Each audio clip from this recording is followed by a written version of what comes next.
नमस्कार प्यारे बच्चों, मीनाक्षी ई ट्यूटर में आपका स्वागत है। प्यारे बच्चों, इतिहास के बारे में एक धारणा है कि इतिहास की किताब पर हमेशा एक धूल चढ़ी होती है, जिसकी वजह से हमेशा इतिहास धुंधला दिखाई देता है। जैसे जैसे हम उस धूल को उतारने की कोशिश करते हैं, कुछ अनजाने रहस्य तथ्य हमारे सामने आ जाते हैं और हम फिर से उन पर चर्चा करना शुरू कर देते हैं। आज 23 मार्च है।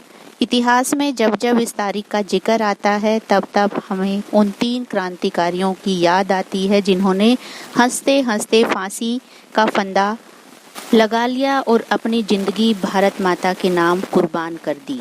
लेकिन आज भी कुछ अनसुलझे सवाल हैं महात्मा गांधी जी से जुड़े हुए या भगत सिंह से जुड़े हुए या उनकी सजा से जुड़े हुए या उनकी गतिविधियों से जुड़े हुए। प्यारे बच्चों, इसे हम अपने देश का दुर्भाग्य कहें या इतिहास के अनसुलझे पहलू कहें, जिसकी वजह से आज भी हम उन मुद्दों पर बात करते हैं जिनकी वजह से इतिहास की किताबों में भगत सिंह की गतिविधियों को आतंकवादी गतिविधियां कहा गया।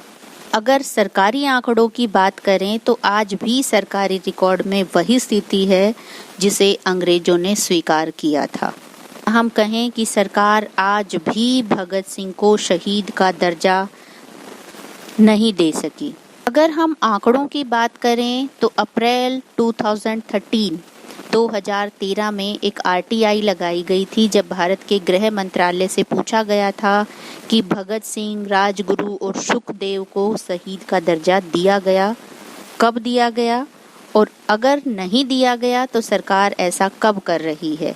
लेकिन यहाँ बड़ी हैरान करने वाली बात है कि मंत्रालय के पास इसका कोई जवाब नहीं था कि शहीदों को ये दर्जा कब मिलेगा।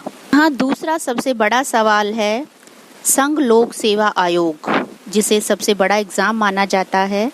2007 उसका जो मेन एग्जाम हुआ था, उसमें क्वेश्चन आया था, स्वतंत्रता के लिए भारत के संघर्ष के उद्देश्यों को भगत सिंह द्वारा निरूपित क्रांतिकारी आतंकवाद के योगदान का मूल्यांकन कीजिए। प्यारे बच्चों, अगर हम इसकी ऐतिहासिक पॉइंट ऑफ व्यू से और थोड़ी सी गहराई सर्च करें तो हमें पता लगता है और भी डराने वाले मुद्दे जिन्हें हम पढ़ते हैं, विश्वास करते हैं। दिल्ली यूनिवर्सिटी में पढ़ाई जा रही इतिहास की एक बुक जो लंबे टाइम तक भारतीय इतिहास के करिकुलम का पार्ट रही है, जिसका पहला संस्करण 1990 में प्रकाशित हुआ था, भगत सिंह को क्रांतिकारी आतंकवादी बताया गया है।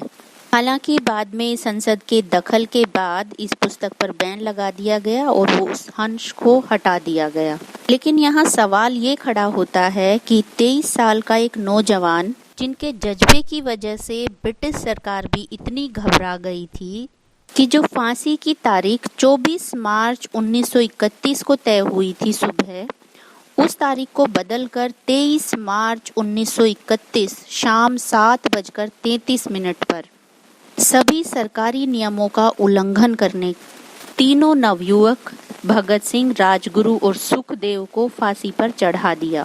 प्यारे बच्चों, उन्होंने जो जेल से पत्र लिखा था नवयुवकों के नाम, जिनके शब्द कि मैं भी जीना चाहता हूँ, मुझ में भी जीने की इच्छा है, लेकिन मैं आज़ादी की खुली हवा के साथ जीना चाहता हूँ, ये शब्द नवयुवकों के लिए एक जोश बन गए।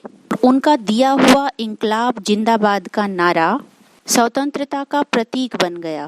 प्यारे बच्चों, आज हमें जरूरत है इतिहास के उन धुंधले पन्नों से धूल हटाने की और सच्चाई को जानने की। मुझे उम्मीद है आपको वीडियो जरूर पसंद आई होगी। इसी तरह के लेटेस्ट अपडेट्स को जानने के लिए प्लीज़ चैनल को सब्सक्राइब करें। Thank you.